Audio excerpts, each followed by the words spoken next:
మెదక్ జిల్లా వెల్దుర్తి మండల కేంద్రంలో రాష్ట్ర మహిళా commission chairman Vakiti Sunitha Laxmareddy, Narsapur MLA Chilumula Madan Reddy పర్యటించారు. వెల్దుర్తి మండలంలో 824 మంది లబ్ధిదారులకు పెన్షన్ పత్రాలను, 49 మంది లబ్ధిదారులకు కళ్యాణ లక్ష్మి చెక్కులను పంపిణీ చేశారు. స్థానిక ఫంక్షన్ హాల్లో ఏర్పాటు చేసిన కార్యక్రమంలో ఎమ్మెల్యే చిలుముల మదన్ రెడ్డి చేతుల మీదుగా లబ్ధిదారులకు పెన్షన్ పత్రాలను అందజేశారు.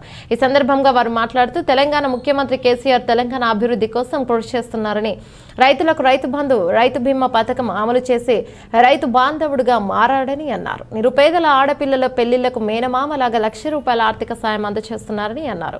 దేశంలో ఎక్కడా లేని విధంగా సంక్షేమ పథకాలు అమలు చేసి ముఖ్యమంత్రి కేసీఆర్ దేశానికి ఆదర్శంగా నిలుస్తున్నారని వారన్నారు. ఈ కార్యక్రమంలో ఎంపీపీ హనుమన్న గారి స్వరూప నరేందర్ రెడ్డి, జెడ్పీటీసీ రమేష్ గౌడ్, గ్రంథాలయ బోర్డు చైర్మన్ చంద్రగౌడ్, సర్పంచ్ల ఫోరం అధ్యక్షుడు అశోక్ రెడ్డి, పలు గ్రామాల సర్పంచ్లు, ప్రజాప్రతినిధులు పాల్గొన్నారు.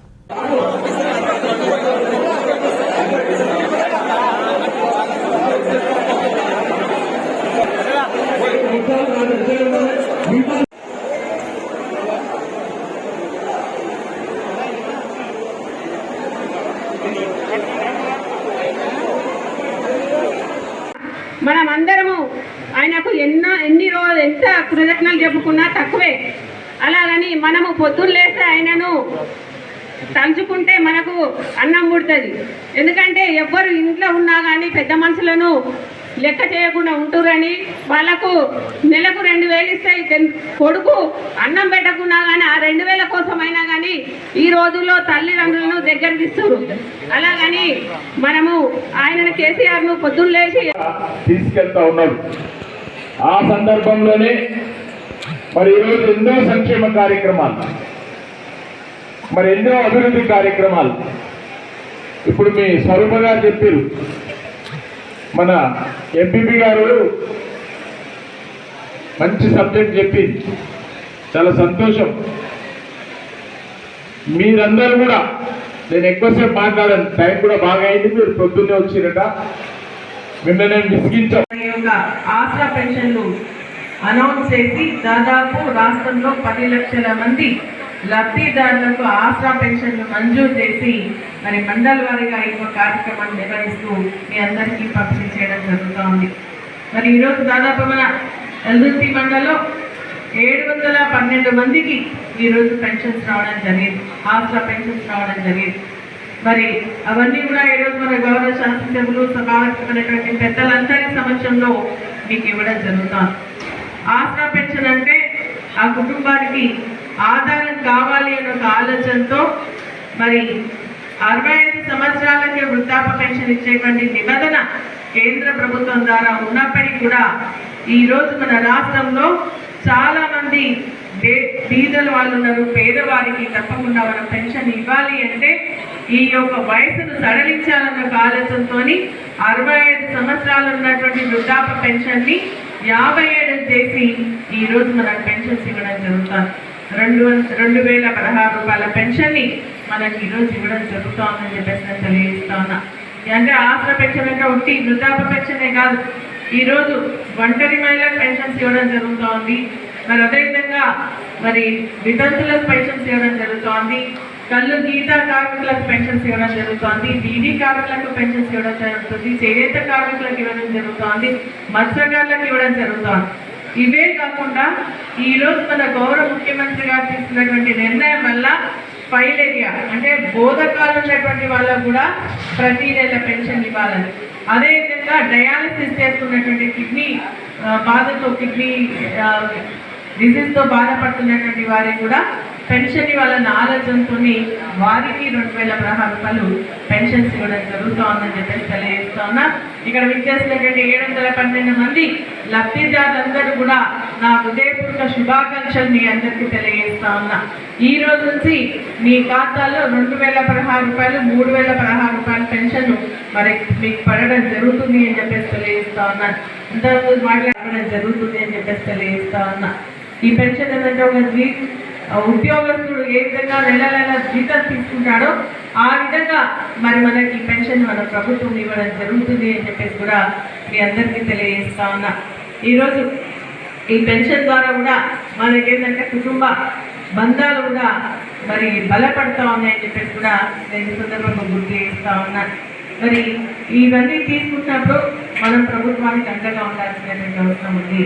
ఈ రోజు ఎన్నో ఒడిదుడుకులని కరోనా వచ్చింది, చాలా ఇబ్బందికరమైనటువంటి ఆర్థిక పరిస్థితులు ఉన్నప్పటికీ కూడా వాటన్నింటినీ కూడా తట్టుకొని ఏ రోజు కూడా మనకి ఇచ్చేటువంటి పెన్షన్ని మన రాష్ట్ర ప్రభుత్వం గౌరవ ముఖ్యమంత్రి గారు కేసీఆర్ గారు ఎప్పుడు కూడా ఆపలేదని చెప్పేసి కూడా నేను మీకు గుర్తు చేస్తా ఉన్నాను.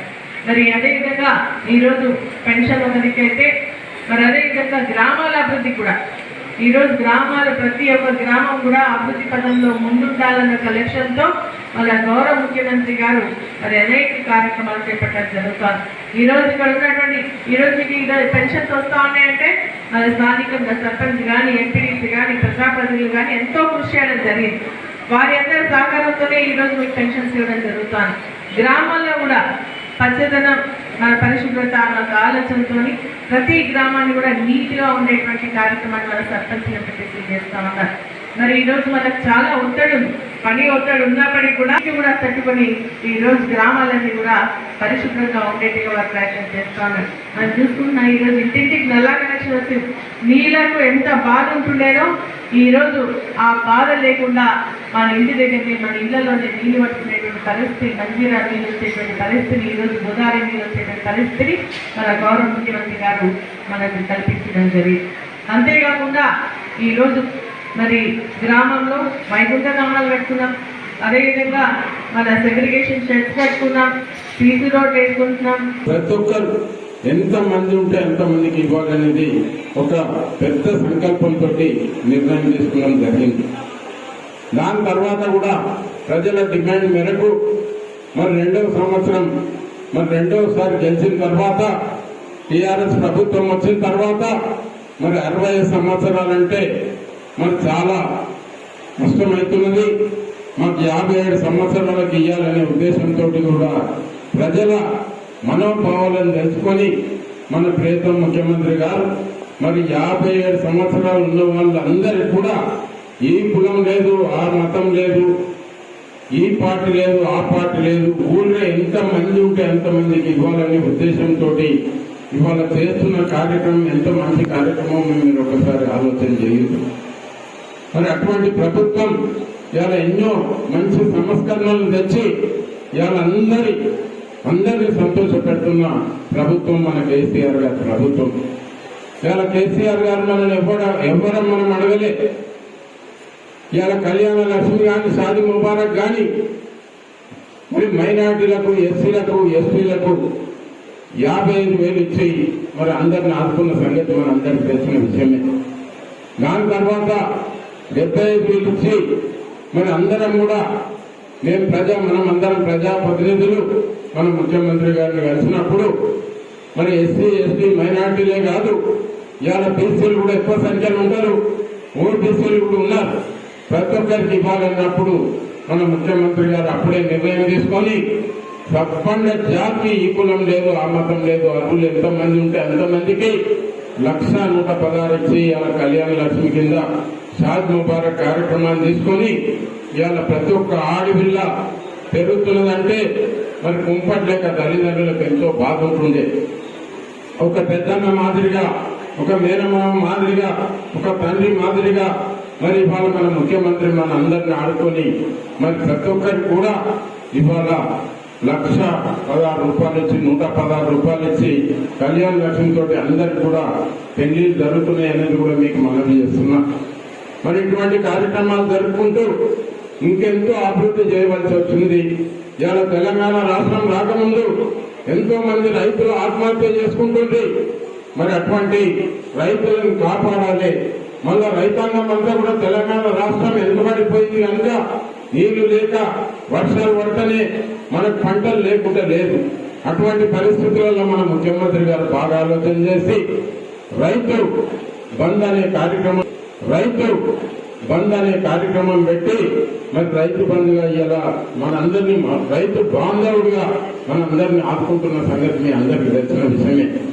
రోయింగ్ కార్డు వస్తున్నదంటే బ్యాంకుల చుట్టూ బంగారం పెట్టుకొని సహకారుల చుట్టూ అప్పుల పాలై మరి ఇవాళ ఎన్నో ఇబ్బందులు పడి తెలంగాణ రైతాంగం అంతా మరొక బాధాకరంగా, ఒక భయంగా భయపడే పరిస్థితులలో మరి బ్రతకవలసిన పరిస్థితి వచ్చింది. మన ముఖ్యమంత్రి గారు బాగా ఆలోచన చేసి 1 ఎకరా భూమి ఉండని, 2 ఎకరాల భూమి ఉండని, 20 ఎకరాల భూమి ఉండని, 10 ఎకరాల భూమి ఉండని, ఎంత భూమి ఉన్నా రైతు అయితే కనుక ఆ రైతును ఆదుకోవాల్సిన అవసరం ఉన్నది. ప్రతి పంటకు మరి ఎకరాకు 10,000 ఇచ్చి 2 పంటలు పండేదానికి 10,000 ఇచ్చి అందరినీ కూడా మనం ఆదుకొని ఒక ఆత్మధైర్యం, ఒక ఆత్మస్థైర్యం మన రైతులలో కల్పించే రైతులను ఆదుకుంటున్న సంగతి మీ అందరికీ తెలిసిన విషయమే. ఇవి అన్ని మంచి కార్యక్రమాలు జరుగుతున్నాయి. ఇవాళ అయినా కూడా మరి రైతు ఒక 10 ఎకరాల రైతు కానీ, 1 గుంట భూమి ఉండని, 1 ఎకరా భూమి ఉండని, ఇలా రైతు ఒకవేళ చనిపోతే రైతే కనుక రైతు 10 ఎకరాల భూమి ఉన్న వాళ్ళకు కూడా మరి కర్మకాండం చేసేందుకు డబ్బులు లేవనే ఉద్దేశంతో మన ముఖ్యమంత్రి గారు రైతు బీమా అనే కార్యక్రమాన్ని తీసుకొని ఇలా రైతులందరికీ ఆదుకుంటేందుకు మరి ఏ రైతు చనిపోయినా వాళ్ళ ఖాతాలలో మరి 5 రోజులు 6 రోజులలో పడేటట్టు 5 లక్షల రూపాయలు కూడా మనకు శాంక్షన్ చేయడం జరిగింది. మీ అందరికీ కూడా తెలుసు. ఇవి అన్ని మంచి కార్యక్రమాలు జరుగుతున్నాయి. మరి ఇటువంటి కార్యక్రమాలు జరుగుతున్నప్పుడు మరి చాలా మంది చాలా పార్టీ వాళ్ళు కూడా విమర్శలకు వాళ్ళకు స్థాయిని మించి కూడా మాట్లాడుకుంటూ ఎన్నో ఇబ్బందుల పాలు చేసుకుంటూ ఎన్నో ఇబ్బందులు పెడుతున్న సంగతి మీ అందరికీ తెలిసిన విషయమే. ఇలా టీఆర్ఎస్ ప్రభుత్వం రాకముందు పోయే అక్క చెల్లెళ్ళకు అన్నదమ్ములు అందరికీ కూడా హృదయపూర్వకమైన నమస్కారం. చాలా సంతోషం. ఇవాళ వెల్దుర్తి మండలంలో మరి 1360 పెన్షన్లు కొత్తగా ఇవాళ రావడం చాలా సంతోషంగా ఉన్నది. అంతకుముందు మరి 5,600 పెన్షన్లు పాతవి కూడా 65 సంవత్సరాల వాళ్ళకి అందరికి వచ్చినాయి. చాలా సంతోషం. మరి 1 కోటి వెల్దుర్తి మండల్ ఆసరా పెన్షన్లు 1,32,00,000 మనం ఇస్తున్నామంటే నెలకొకసారి మీరు ఆలోచన చేయవలసిన అవసరం ఉంది. ఇలా మన ప్రీతం ముఖ్యమంత్రి గారు 14 సంవత్సరాలు పోరాటం చేసి మీరందరూ కూడా తెలంగాణ కొరకు తెలంగాణ వచ్చేటందుకు మీరు కూడా కష్టపడి మనం అందరం కష్టపడి అందరి ఫలితమే ఇలా తెలంగాణ రాష్ట్రం సాధించుకున్నాం. తెలంగాణ రాష్ట్రం వచ్చినప్పటికీ మరి ఊరికి 5, 6, 10 పెన్షన్లు తప్ప వేరే మనకు పెన్షన్ లేవు. కొత్త పెన్షన్ కావాలంటే ఏదో గ్రామంలో చనిపోతే మరి ఇంకో గ్రామంలో మరి మన పార్టీ వాళ్ళుగా లేకుంటే కాదా, ఒకవేళ మన పార్టీ వాళ్ళు కాకపోతే సపోర్ట్ చేయకుండా కూడా 2-3 సంవత్సరాలు కూడా ఆపడం జరిగింది. అటువంటి పెన్షన్లను మన ప్రియతమ ముఖ్యమంత్రి గారు ఎందుకంటే 14 సంవత్సరాలు తెలంగాణ రాష్ట్రంలో ఏమేమి అంతకుముందు మరి అన్యాయాలు జరిగినాయి, ఎక్కడెక్కడ లోటుపాట్లు ఉన్నాయి, ఏ విధంగా అయితే తెలంగాణ రాష్ట్రాన్ని అభివృద్ధి చేసుకుంటాం, మన ప్రజలంతా సుఖవంతంగా ఉండాలంటే ఏం చేయాలనే తపన మేధావులతోటి పెద్ద పెద్ద వాళ్ళతోటి ప్రతి ఒక్కరితోటి ఆలోచన చేసి ఇవాళ మన ప్రియతమ ముఖ్యమంత్రి గారు ఎన్నో ఆలోచనలు చేసి ఇవాళ ఆసరా పెన్షన్ మనకు 200 రూపాయలు ఉండే పిచ్చం వేసినట్టు 200 రూపాయలు, అది కూడా ఊరికి 5 ఊరికి 6 ఊరికి 10 మందికి ఉండే. అటువంటి దాన్ని మనం ముఖ్యమంత్రి గారు ఒక నిర్ణయం తీసుకొని తెలంగాణ రాష్ట్రంలో 65 సంవత్సరాలు ఉన్న వాళ్ళకి అందరికి కూడా 1116 ఇచ్చి అందరినీ కాపాడాలనే ఉద్దేశంతో ఈ పార్టీ లేదు, ఆ పార్టీ లేదు, ఈ కులం లేదు, ఆ మతం లేదు, ప్రతి ఒక్కరు ఎంత మంది ఉంటే ఎంతమందికి ఇవ్వాలనేది ఒక పెద్ద సంకల్పంతో నిర్ణయం తీసుకోవడం జరిగింది. దాని తర్వాత కూడా ప్రజల డిమాండ్ మేరకు మరి 2వ సంవత్సరం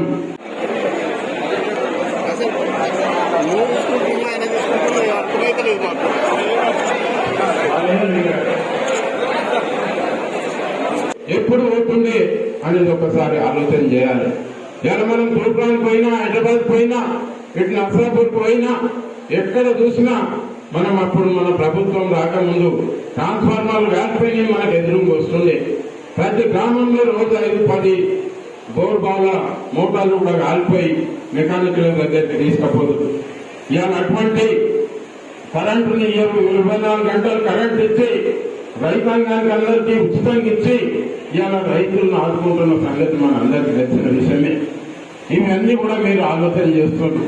చాలా బ్రహ్మాండంగా మనందరికీ మంచి కార్యక్రమాలు జరుగుతున్నాయి. మరి ఇటువంటి కార్యక్రమాలు జరుగుతున్నప్పుడు మన ముఖ్యమంత్రి గారు ఎన్నో ఆలోచనలు చేసి ఇవాళ ఏ విధంగా మన రైతాంగాన్ని ఆదుకోవాలనే ఉద్దేశంతో ఎన్నో కష్టాలు పడి మరి ఆ విధంగా చూసినట్టయితే మరి తెలంగాణ రైతాంగం అంతా దళారుల చేతులలో రైతుల చేతులలో కూడా చాలా ఇబ్బందులు పడి ఇవాళ రైతుల కొనుగోలు కేంద్రాలు కూడా పెట్టి గ్రామాల కొనుగోలు కేంద్రాలు పెట్టి ఒక్క గింజ లేకుండా ఇవాళ రైతాంగం పండించిన పంటలంతా కూడా తీసుకుంటున్నాడంటే యావత్ భారతదేశంలో కూడా ఎవరు తీసుకుంటలేదనేది కూడా మీకు మనం చేస్తున్నా. మరి ఇవాళ కేసీఆర్ కెట్టించి ఆడవిలో పడితే 13,000, మగపిల్లవాడు పడితే 12,000 ఇచ్చి డెలివరైన మహిళా సోదరులను ఏ గ్రామం అయితే ఆ గ్రామంలోనే విడిచిపెట్టిపోయి కూడా మన ప్రభుత్వ వెహికల్ ద్వారా విడిచిపెడుతున్న సంగతి మీ అందరికీ తెలిసిన విషయమే. మరి ఇవన్నీ చూసిన తర్వాత ఇవాళ బీజేపీ వాళ్ళు కానీ కాంగ్రెస్ వాళ్ళు కానీ వాళ్ళు కన్నుకెట్టక ఏ విధంగా మన ముఖ్యమంత్రి గారిని ఇబ్బంది పెట్టాలి. చాలా ఇబ్బందులు. ఇలా కాళేశ్వరం ప్రాజెక్టు కాదు, ఒక చెరువుకు మీరు తట్ట మోసిన మన్ను పోయలేరు కానీ ఇవాళ కేసీఆర్ ను జైలు వేపిస్తాం. కాళేశ్వరం ప్రాజెక్టు తెచ్చినందుకు జైలు వేపిస్తాం. ఇవాళ ఆసరా పెన్షన్ తెచ్చినందుకు జైలు వేపిస్తాం. ఇవాళ వికలాంగుల పెన్షన్లు ఇచ్చినందుకు జైలు వేపిస్తాం అనేది ఏదైతే ఆ పార్టీ వాళ్ళు మరి ఇవాళ కుక్కలు కూర్చున్నట్టు కూర్చున్నారో మీరు బాగా ఆలోచన చేయాలి. ఇవాళ ప్రజలలో ఒక చైతన్యం వచ్చింది. ఎవరు మంచి చేస్తున్నారు, ఎవరు చేస్తలేరు, ఎటువంటి ఇబ్బందులు లేవు. ఇవాళ ఏ గ్రామంలో కానీ పూర్వం దౌర్జన్యాలు ఉంటుండే. ఒక్కరు చెప్తేనే ఒక్కరింటికి పోతే ఆ ఊరంతా ఏకగ్రీవంగా ఓట్లేసిన సంఘటన కూడా ఎన్నో రోజులు మనం చూసినాం. ఇవాళ ఒక్కింటికి పోతే ఇంకో ఇంటికి పోలేదంటే ఆయన ఓటు వేయించుకోకపోయినటువంటి పరిస్థితి కూడా ఇవాళ ఏర్పడ్డది. అటువంటి పరిస్థితులలో మీరందరూ కూడా